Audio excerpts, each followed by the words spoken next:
Assalamualaikum warahmatullahi wabarakatuh dan selamat siang mahasiswa peserta mata kuliah hidrobiologi yang saya banggakan.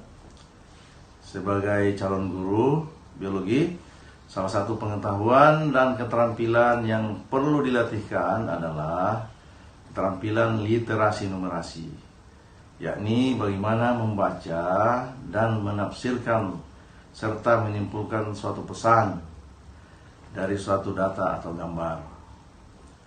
Seperti yang kita selalu jumpai pada mata pelajaran biologi, selain disuguhkan dalam bentuk narasi secara tertulis, juga dilengkapi dengan gambar untuk lebih mudah memahaminya.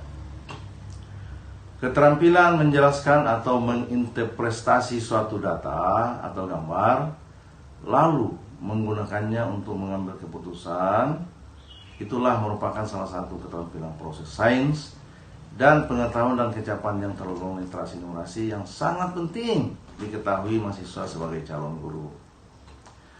Salah satu cara melatihkannya adalah melalui penerapan model pengajaran langsung. Dalam pengajaran langsung terdapat 5 fase, yakni fase pertama, guru menyampaikan tujuan dan mempersiapkan siswa untuk belajar. Kemudian fase kedua, mendemonstrasikan pengetahuan dan keterampilan. Berikutnya fase ketiga, guru membimbing pelatihan. Dan fase 4, mengecek pemahaman dan memberi umpan balik. Dan yang terakhir fase kelima, memberi kesempatan siswa melakukan kegiatan lanjutan atau pelatihan lanjutan dengan difokuskan kepada penerapan kepada situasi yang lebih kompleks dan keseharian siswa. Baik, mari kita saksikan bersama contoh penerapan pada video berikut ini.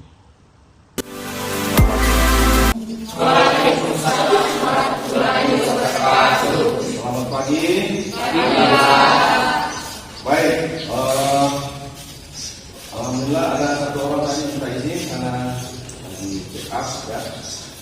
Jadi alhamdulillah yang lain hadir semua ya. Hari ini kita lanjutkan perkuliahan yang kita sudah bahas pertemuan yang lalu, keanekaragaman berbagai macam biologi perairan ya.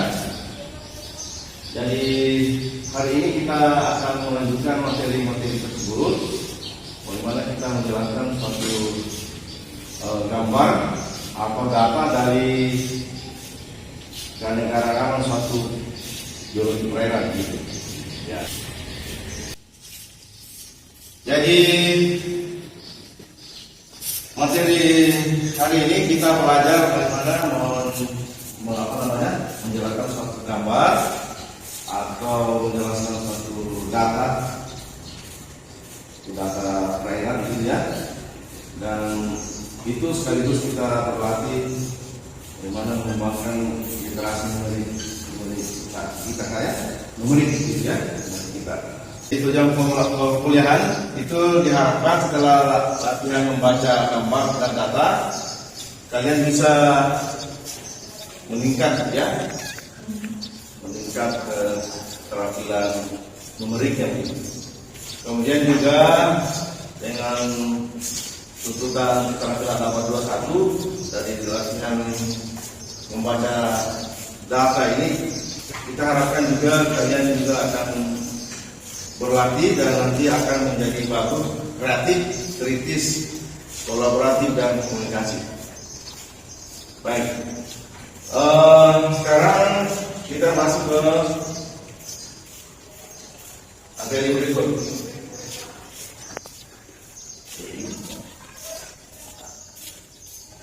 Baik, coba diperhatikan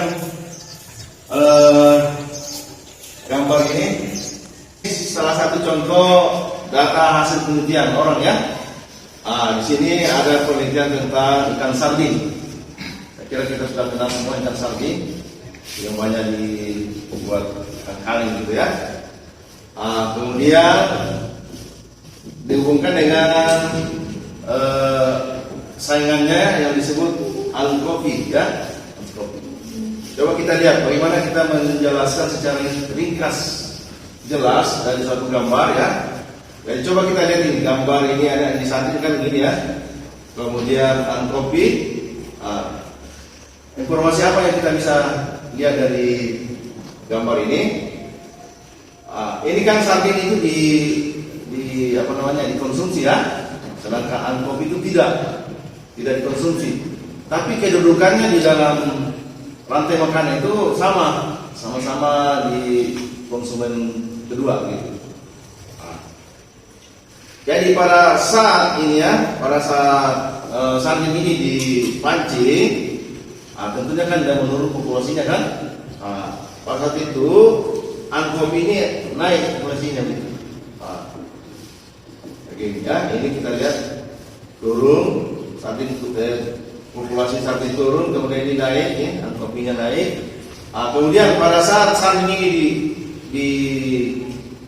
dipancing besar-besaran, dan gitu ya, secara luar biasa begitu, tentunya kan populasinya akan menurun drastis kan. Di satu sisi anchovy itu laju pertambahan populasinya pertumbuhan populasinya akan meningkat terus sampai akhirnya walaupun misalnya sardin ini di penangkapannya atau pemancingannya itu menurun, dia meningkat tetapi tidak bisa lagi menyamai daripada pertumbuhan populasi dari ikan anchovy gitu ya. Jadi apa yang bisa kita ambil dari pelajaran ini ya? Kita lihat bahwa pada saat pemanenan pemancingan masih belum terlalu besar, maka keseimbangan antara pertumbuhan dan penurunan dari sardin dan anchovy itu masih seimbang kan? Tetapi pada saat sardin ini dipanen besar-besaran, maka disitulah anchovy itu laju pertumbuhannya sangat besar dan tidak bisa lagi diimbangi oleh sardin. Begitu? Bisa dipahami? Kalau begitu, siapa yang bisa menjelaskan gambar ini seperti yang Bapak lakukan saya?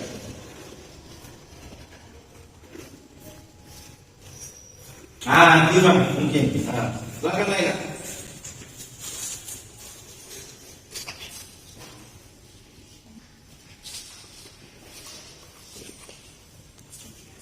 Pakai ini. Ya. Saya akan menjelaskan tentang grafik di sini. Di sini ada populasi ikan sardin dan anchovy, di mana ikan sardin ini merupakan ikan yang kita konsumsi dan anchovy ini bukan merupakan ikan yang kita konsumsi. Tapi anchovy sendiri merupakan pesaing dari ikan sardin. Nah, di sini apabila kita lihat kurvanya yaitu turun, kemudian naik, kemudian turun kembali. Kenapa dia turun? Turunnya ikan sardin ini dikarenakan karena pemancingan yang terlalu berlebihan sehingga populasi ikan sardin di laut itu menurun. Kemudian apabila dilihat dengan kaitannya dengan anchovy di sini, ketika ikan sardin menurun, maka anchovy laju kurvanya akan naik. Karena sardin menurun, anchovy naik karena tidak ada saingannya lagi. Begitu. Bukan tidak ada tapi tidak seimbang gitu. Iya, tidak seimbang laju populasinya dengan ikan sardin karena ikan sardin dipancing. Ya, saya kira itu saja dari penjelasan saya tentang grafik. Ada penjelasan yang belum terakhir tadi itu. Pada saat sardin dipancing besar-besaran, selanjutnya apa yang terjadi pada anchovy? Nah, ketika ikan sardin itu dipancing besar-besaran, ikan anchovy itu akan melonjak dalam perairan. Ya, pertumbuhan populasinya melonjak, tidak bisa diikuti lagi oleh sardin. Iya. Nah, begitu itu intinya ya. Ya. Baik. Sudah. Baik, siapa yang bisa mengulangi apa yang Bapak jelaskan tadi? Ya, silakan Bu Hidayah.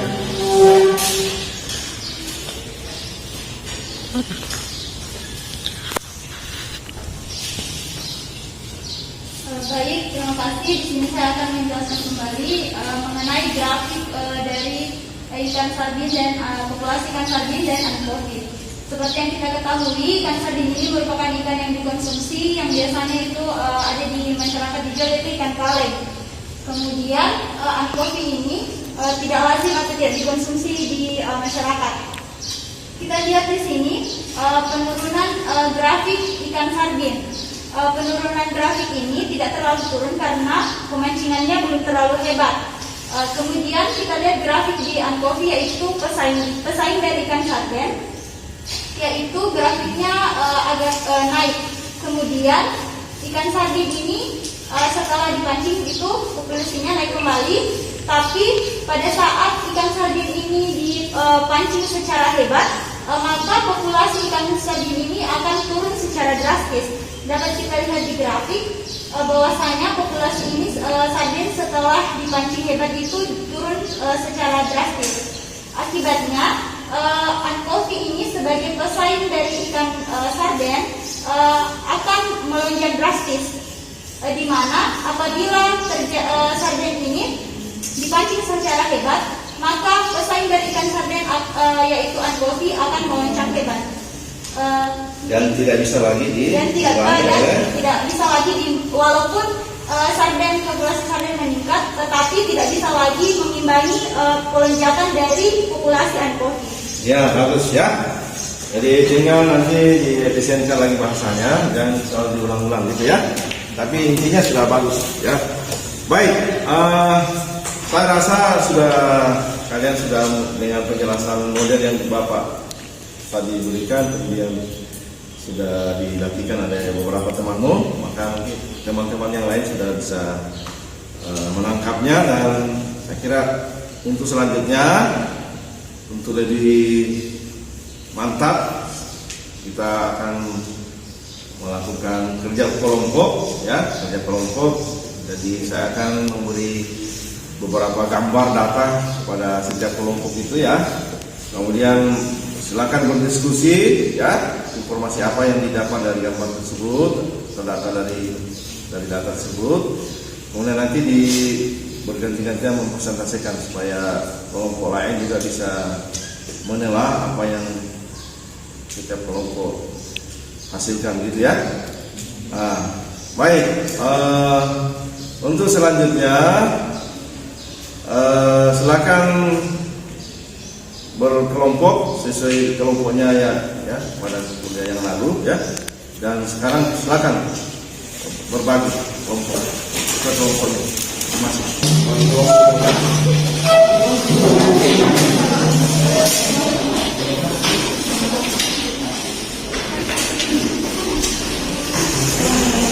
Coba bantu sekarang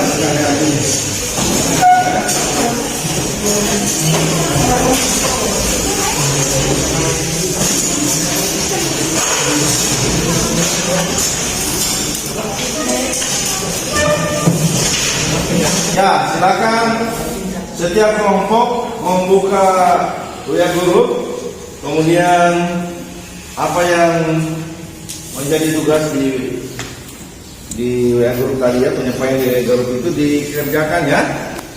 Saya kasih waktu 50 menit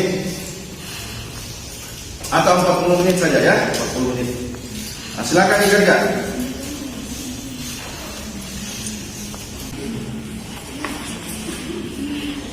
Oh iya.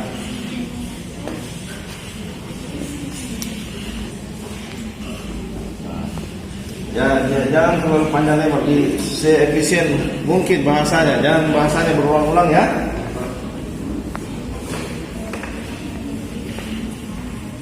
Baik.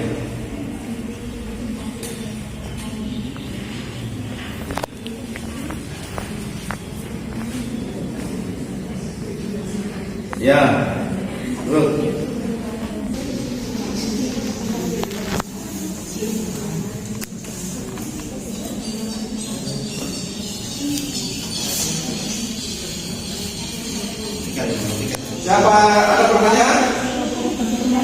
Ya, silakan. Apa?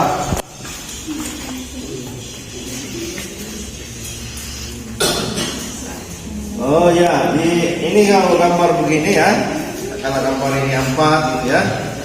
Bagaimana caranya? Ada apa kaitannya dengan gambar satu yang lain?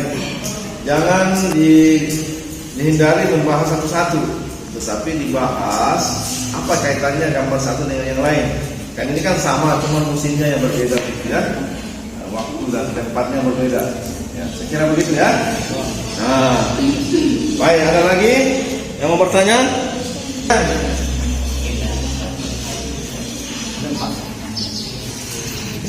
Mana? Ada musim panas Pak. Mana? Mana seharusnya populasi plankton itu meningkat, tapi di sini pada musim panas populasi plankton sangat rendah Pak. Ini pertanyaan bagus sekali. Coba lihat teman ini. Selain panas ya, mungkin ada faktor lingkungan yang lain lagi. Coba dilihat, diamati ya. Ya, temperaturnya atau nutrisinya kan gitu ya. Coba dilihat. Nah, bagus. Ya, sudah. Waktu kerja kelompok sudah selesai. Bersiap setiap kelompok mempresentasikan hasil kerjanya ya. Baik. Silakan. Siapa dulu kelompok berapa dulu? Kelompok berapa nih? 4. Silakan kelompok 4 mempresentasikan.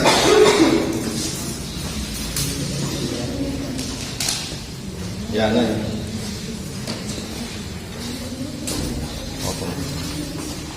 Kelompok 4 ya.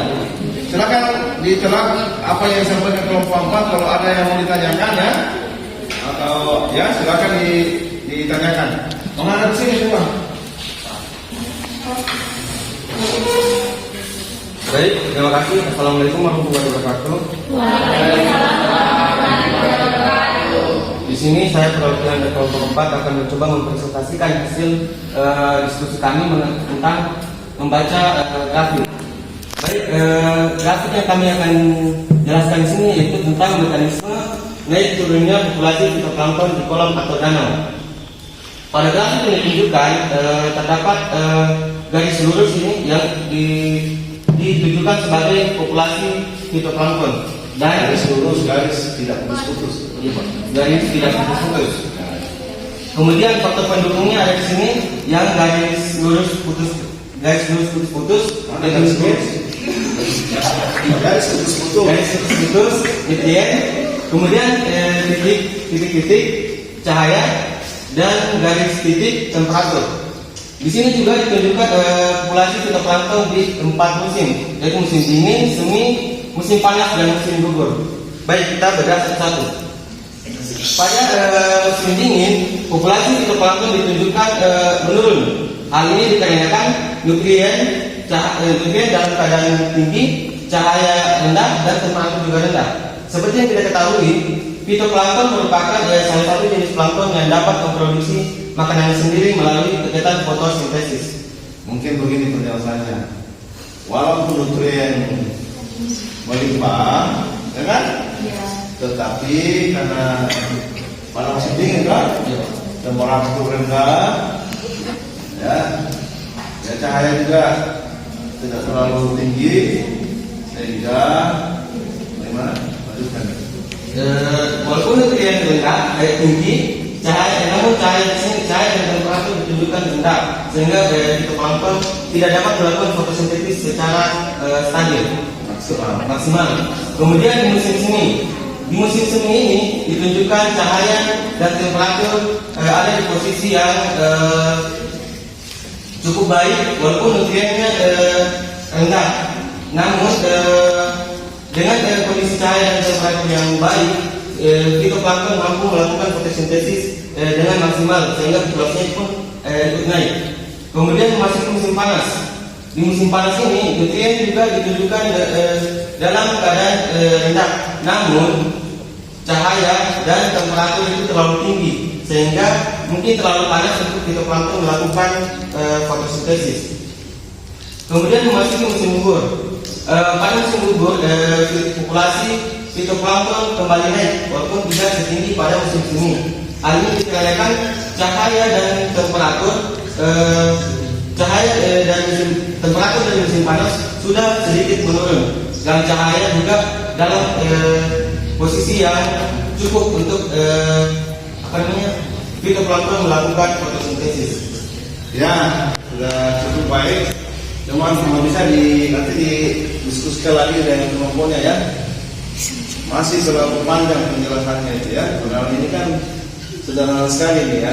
Ada musim dingin, ada musimnya sebagaimana bebas, temperaturnya yang bebas ya, bebas. Bagaimana pertumbuhan planktonnya ya.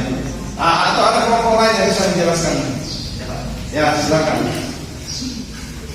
Silakan. Ya sudah, terima kasih kelompok.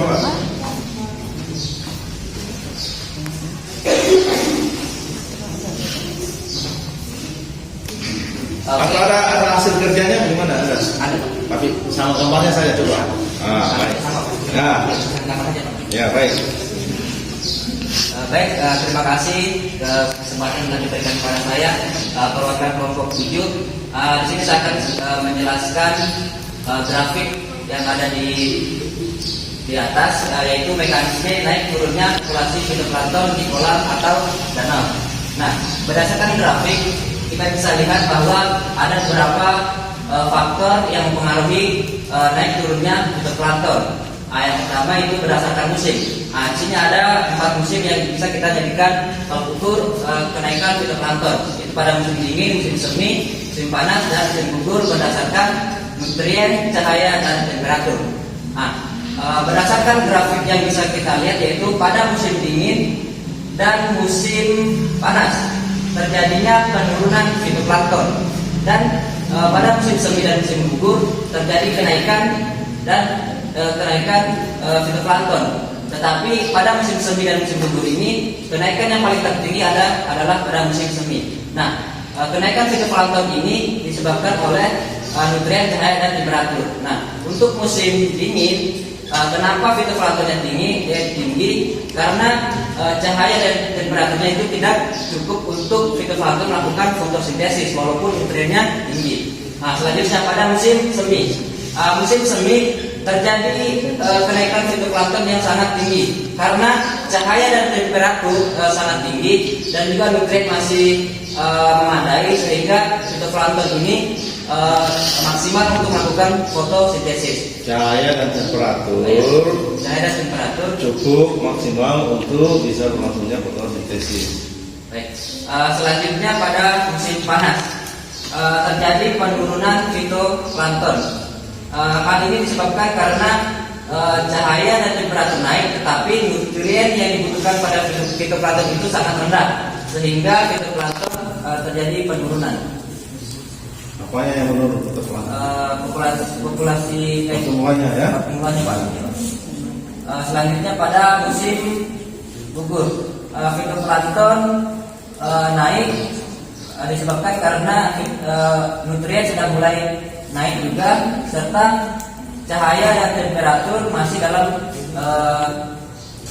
keadaan yang maksimal atau bagus untuk melakukan fotosintesis pada fitoplankton tersebut. Ya, baik. Saya sudah mulai kelihatan baik ya. Cuman pembahasannya seperti kelompok tadi masih ada yang berulang-ulang gitu ya. Nanti didiskusikan lagi ya. Ya. Atau ada ya kelompok berapa ini? Kelompok 1. Ada kelompok 1 mana? Atau kelompok berapa ini? Ini kelompok 3, coba di tugasnya yang kelompok 3 selain itu yang mana? Coba dipampangkan kemudian dijelaskan kepada temannya. Dibuka tugasnya itu yang lain. Iya, bisa dibuka. Ya baiklah, terima kasih atas kesempatannya. Saya perwakilan dari kelompok 3. Adapun yang pembahasan yang akan saya jelaskan yaitu mengenai mekanisme adaptasi terhadap kehilangan air pada organisme intertidal. Ya, baiklah, pada gambar tersebut kita bisa melihat bahwa pada gambar tersebut terdapat matahari, di mana matahari tersebut menyinari permukaan air, menyinari perairan air laut, yang memberikan atau mengisyaratkan bahwa pada air laut tersebut terjadi kekeringan atau atau air laut menjadi surut. Dengan adanya peristiwa tersebut menyebabkan setiap komponen atau makhluk hidup. Tunggu dulu, ini gambar ini ceritanya di mana ini? Ya, di daerah intertidal ya. Nah, sekarang dijelaskan. Pada saat kapan? Pada saat surut atau air? Coba dijelaskan. Ya, pada gambar tersebut yaitu terjadi pada daerah intertidal, yaitu daerah yang ditandai dengan terjadinya surut pada perairan air laut. Yaitu dengan terjadinya surut tersebut, otomatis organisme tersebut akan berusaha untuk bertahan hidup. Dalam hal ini yaitu beradaptasi. Bentuk dari peradaptasian yaitu dapat dilihat dari beberapa organisme. Misalnya pada kerang, di mana dalam bentuk adaptasi karena setelah air laut menjadi surut, maka bentuk adaptasi dari kerang air laut tersebut yaitu dengan cara menutup rapat agar untuk mengurangi penguapan yang disebabkan oleh surutnya air laut. Yang kedua yaitu limpet, di mana bentuk adaptasi dari organisme limpet yaitu untuk mengurangi kehilangan airnya agar kehilangan air tersebut menjadi sedikit, yaitu dengan cara menempel rapat-rapat pada batu. Selanjutnya pada kepiting, di mana kepiting tersebut masuk ke dalam dan mencari tempat yang lebih lembab sebagai bentuk adaptasi untuk mencari mikrohabitat yang lebih baik. Pada gambar tersebut, khusus pada alga maupun kita, persentase kehilangan air yaitu terdiri atas 60% dengan 75%. Dan Terus bagaimana menyusulkan diri adaptasinya alga dengan piton? Bentuk dari adaptasi alga dengan piton yaitu mengurangi kehilangan airnya dengan persentase 60%. Sementara untuk bagaimana caranya adaptasinya? Siapa yang bisa bantu kelompok 1, kelompok 3? Ya, silakan Nabila. Disebut saja. Jadi Pak, caranya alga dan piton itu mempertahankan dirinya walaupun kehilangan banyak air, yaitu karena alga memiliki kemampuan rehidrasi sehingga pada saat pasang alga dapat mampu menyerap lebih banyak air untuk kembali menormalkan ke adaptasi air dalam tubuhnya, Pak. Ya, bagus. Coba diulang apa yang disebut tadi, kelompok berapa nih? kelompok 8. Kelompok 8. Coba diulang tadi. Ya, baiklah, salah satu bentuk adaptasi dari adaptasi dari alga yaitu kita ketahui bahwa dalam alga tersebut yaitu dengan cara menyerap air. Maka bentuk dari adaptasinya yaitu dengan cara mengurangi penguapan airnya. Jadi alga itu bisa kehilangan air sampai 60% gitu ya. Begitu juga dengan piton bisa kehilangan air 63%. Bagaimana cara menyusulkan diri sudah dijelaskan tadi kelompok 8. Coba di kelompok lain dengar ya semua ya. Baik. Saya kira cukup dari kelompok 3. Terima kasih. Nanti diperbaiki lagi ya. Ya baik. Silakan dulu. Ya. Saya kira begitu kerja kelompoknya. Jadi dari apa yang sudah dijelaskan tadi teman-teman dari setiap kelompok itu nampak bahwa kalian sudah mulai bisa membaca pesan dari gambar atau data yang ditampilkan. Cuman yang perlu dilatihkan selanjutnya adalah bagaimana mengemukakannya baik secara lisan maupun secara tertulis, secara ringkas dan jelas. Itu yang perlu dilatihkan. Oleh karena itu, untuk tahap pelatihan mandiri, saya akan memberi tugas kalian itu dikerjakan di rumah, karena ini kebetulan waktu ini kuliah kita sudah habis. Maka pada hari ini saya akhiri, tapi ada tugas ya. Tugasnya itu ada di WA group, sebentar saya kirim. Tapi itu kerja kelompok, bukan lagi kerja kelompok ya, tetapi kerja individu. Jadi setiap orang itu harus berusaha keras bagaimana menjelaskan sebaik-baiknya gambar tersebut. Saya kira demikian. Ada pertanyaan sampai di sini sebelum saya tutup perkuliahan hari ini? Tidak ada lagi. Ya, kalau begitu saya akhiri kuliah hari ini dengan harapan tugas dikerjakan dengan baik, karena minggu depan kita akan presentasi tapi kelompok ya. Mungkin karena setiap bukan kelompok ya, per orang ya, per orang, dan saya akan tunjuk secara acak ya, secara acak siapa yang mau tampil ke depan. Kemudian yang lainnya kalau tidak sempat semuanya, nanti saya akan beri penilaian tersendiri saja ya. Begitu. Demikian. Wabillahi taufiq wal hidayah. Assalamualaikum warahmatullahi wabarakatuh. Waalaikumsalam warahmatullahi wabarakatuh.